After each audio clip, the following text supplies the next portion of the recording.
groet u weer vandag by ons deel 5 of tweede laaste gedeelte oor ons Pinksterreeks vir 2025. En die tema van hierdie reeks was die nuwe lewe deur die Heilige Gees. En in hierdie reeks het ons begin deur 'n bietjie te praat oor die belangrikheid van die hemelvaart vir die uitstorting van die Heilige Gees. Daarna het ons begin kyk na die werkinge van die Heilige Gees om jou en my te help om hierdie nuwe lewe in Christus deelagtig te word, deur wedergeboorte, deur sy oortuiging van sonde en 'n paar ander saakies wat ons oor gesels het. Toe van daar af het ons twee geleenthede gebruik om bietjie te praat oor wat doen die Heilige Gees alles in ons lewens om ons te help om hierdie nuwe lewe deelagtig te word, te ontdek en uit te leef en ook daarin te kan groei totdat ons kom tot dit wat Jesus wil hê dat ons moet wees. En ons het na 8 verskillende aspekte gekyk van dit wat die Heilige Gees in ons lewens doen. En ons het gister afgesluit met daardie wonderlike werk van die Heilige Gees om ons te help om afgesonder te word, om eenkant gesit te word, om geheilig te word, sodat ons kan groei en ontwikkel en al meer word soos Jesus. Vandag wil ek dan graag vir hierdie week afsluit met nog 3 gedagtes wat ek graag met u wil deel rondom die werking van die Heilige Gees om hierdie nuwe lewe in ons lewens 'n werklikheid te maak. En dan as die Here ons spaar, wil ek graag Sondagmôre afsluit met wat jy en ek van ons kant af moet doen om ook hierdie nuwe lewe te ervaar in ons lewens. Die eerste aspek dan vanmôre, of die eerste werking van die Heilige Gees dan vanmôre, om ons te help om hierdie nuwe lewe te kan uitlewe in volheid en krag. Kry ons in Galasiërs 5 vers 16 en dan ook vers 22 en 23. Galasiërs 5 vers 16 sê, ek bedoel dit, is Paulus wat hier praat. Laat julle lewe steeds deur die Gees van God beheers word. Dan sal julle nooit soeg voor begeertes van julle sondige natuur nie. En dan kom hy in vers 22 en hy sê, die vrug van die Gees is liefde, vreugde, vrede, geduld, vriendelikheid, goedhartigheid, getrouheid, nederigheid en selfbeheersing. Ons lewe deur die Gees, in vers 25. Laat die Gees nou ook ons gedrag bepaal. Of dan soos die ou vertaling dit sê, as ons deur die Gees lewe, laat ons ook deur die Gees wandel. Paulus kom en hy sê dat wanneer jy hierdie nuwe lewe deelagtig geword het, en jy begin daarin lewe en jy laat toe dat die Heilige Gees in jou begin werk, en hierdie heiligmakingsproses vind plaas in jou lewe, dan kom jy op 'n plek waar jy nie meer deur jou sonde en begeertes beheers word nie, maar wanneer jy deur die Heilige Gees beheers word. En wanneer die Heilige Gees jou begin beheer, dan begin nuwe karaktereienskappe in jou lewe na vore kom, wat die woord van die Here noem die vrug van die Gees. En hierdie vrug van die Gees word saamgevat in die vrug van die liefde, want dit is God wat in jou kom woon deur sy Gees, en God is liefde.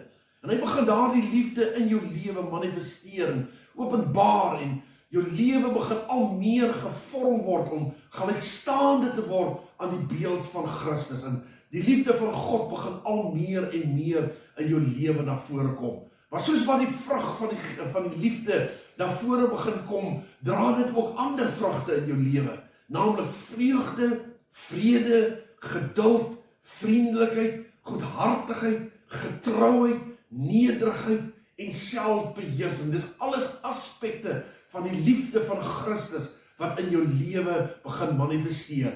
En dit verander jou gedrag, dit verander jou karakter, dit verander jou optrede, en jy begin al meer die lewe van Christus Jesus openbaar. Daardie nuwe lewe, daardie volheidslewe, daardie oorwinnende lewe van Christus, begin al groter werklikheid in jou lewe word, en jou verhoudinge begin verander, jou reaksie op mense begin verander, jou uitkyk op die lewe begin verander, want dit word alles bepaal deur die Gees wat jou begin beheer, en die vrug van die Gees wat in jou lewe na vore kom. Die tweede aspek van dit wat die Heilige Gees in ons lewens doen om ons te help, om daardie nuwe lewe te kan ervaar en beleef. kry ons in 1 Korintiërs 12, die baie bekende gedeelte wat handel oor die gawes en die bedieninge van die Heilige Gees. Ons sien dit ook in Romeine 12 en ook in Efesiërs 4. Ek lees graag net gedeeltes daarvan vir u. 1 Korintiërs 12 van vers 3 sê die volgende: Daar is wel verskeidenheid van genadegawes, maar dit is dieselfde Gees. Daar is verskeidenheid van bedieninge, en tog is dit dieselfde Here. Daar is verskillende werkinge, en tog is dit dieselfde God, wat alles in almal werk. Maar aan elkeen word die openbaring van die Gees gegee, met die oog op wat nuttig is. En wat is nuttig in die kind van God se lewe? Dit wat jy nodig het, om so te kan lewe, dat jy Jesus 'n nuwe lewe in jou lewe begin openbaar teenoor ander mense.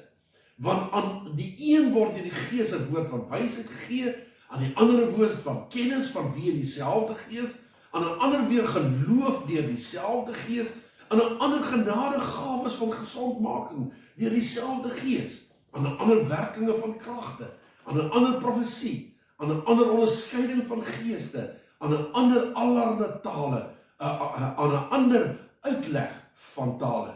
Maar al hierdie dinge werk een en dieselfde Gees. Dis die Heilige Gees wat in jou werk, en deur jou werk, en jou in staat stel met hierdie gawes, om dit te kan wees wat God wil hê jy moet wees. In die gemeente, tussen jou medebroers en susters, maar ook daar buite in die wêreld. Wat aan elkeen afsonderlik uitdeel, soos hy wil, in die situasie waar jy bevind, daar waar jy sy aanraking, sy hulp, sy ondersteuning nodig het, daar kom die Heilige Gees, en hy gee vir jou dit wat jy daardie oomblik nodig het, om jou bediening, of jou gawes, of jou getuienis te kan uitdra aan die wêreld daar buite. Romeine 12 vers 5 en 6 sê: So is ons almal saam een liggaam in Christus, en elkeen afsonderlik lede van mekaar, en ons besit genadegawes wat verskil volgens die genade wat aan ons gegee is. Paulus kom en hy sê, die Heilige Gees werk in elkeen van ons harte, daardie gawe wat God in en deur jou wil gebruik, tot voordeel van die gemeente, tot voordeel van die liggaam van Christus, of tot voordeel van daardie groep mense waarbinne hy jou geplaas het, waar jy daardie nuwe lewe van Christus moet uitlewe. Efesiërs 4 vers 7 tot 12 sê: Maar aan elkeen van ons is die genade gegee, volgens die mate van die gawe van Christus, en hy het gegee sommige as apostels, ander as profete, ander as evangeliste, ander as herders en leraars, om die heiliges toe te rus vir 'n dienswerk, tot opbouing van die liggaam van Christus. Weereens, dis die Heilige Gees wat in jou en my kom werk, terwyl hy daardie nuwe lewe in ons na vore begin bring, en ons al meer verander word om te word soos Jesus, geef jou daardie gawe wat jy nodig het, sodat jy jou bydra kan lewe, dat daardie nuwe lewe ook in die res van die liggaam na vore kan kom. Daardie nuwe lewe kan groei en toeneem, ook in die liggaam van Christus Jesus, sodat ons almal saam een groot liggaam kan wees, waardeur ons Christus verheerlik en oplig en groot maak. En dan kom hy, en hy sê dat hy rus ons toe, met daardie gawes. Hy gee ons die krag, hy gee ons die hulp, hy gee ons die wysheid, hy gee vir ons die genade, sodat ons dit kan gebruik, om daardie nuwe lewe te kan uitstraal, binne die groep waar God jou geplaas het. Efesiërs 1 vers 13 tot 14 sê, en dit bring my by die derde aspek, van die werking van die Heilige Gees. Die eerste was, hy werk die vrugte van die Gees, die liefde met die ander vrugte. Tweedens, hy rus ons toe met gawes en bedieninge.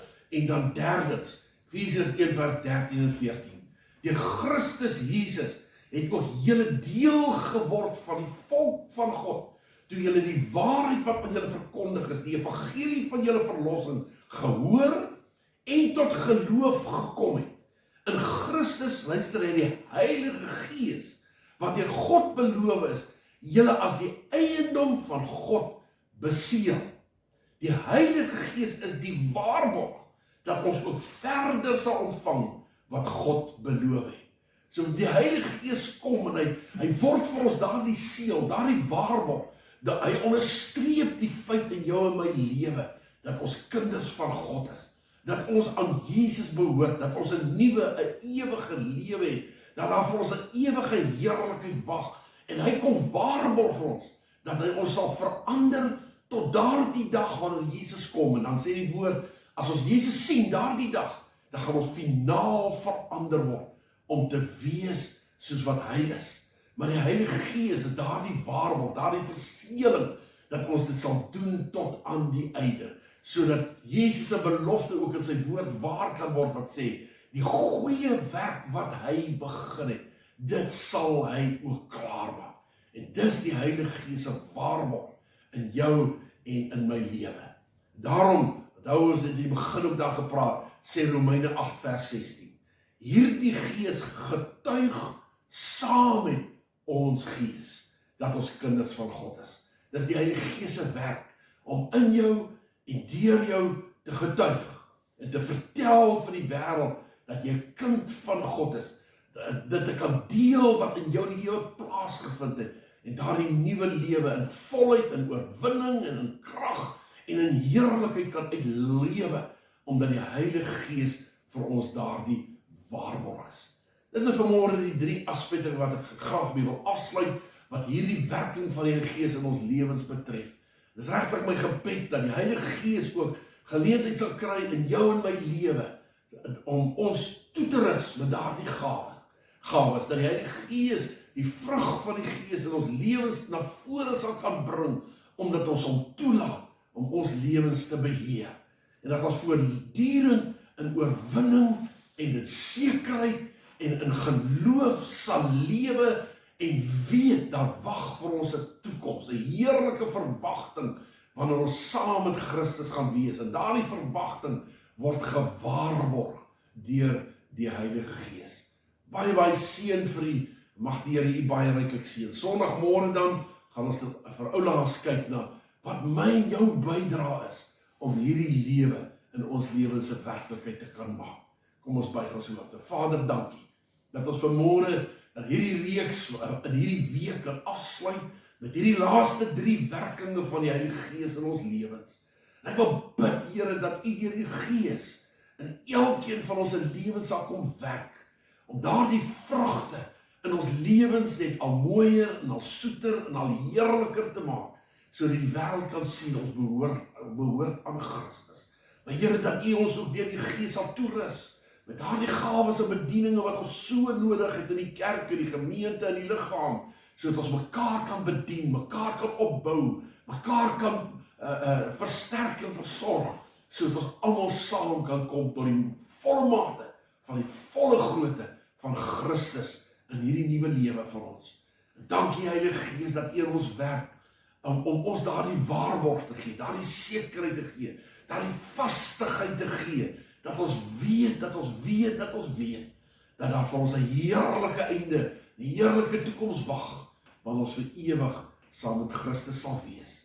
Seën my broers en susters ook in hierdie dag. Wees met hulle in alles wat hulle gaan doen, en maak hulle daardie getuies wat hierdie nuwe lewe uitstraal na die wêreld daar buite.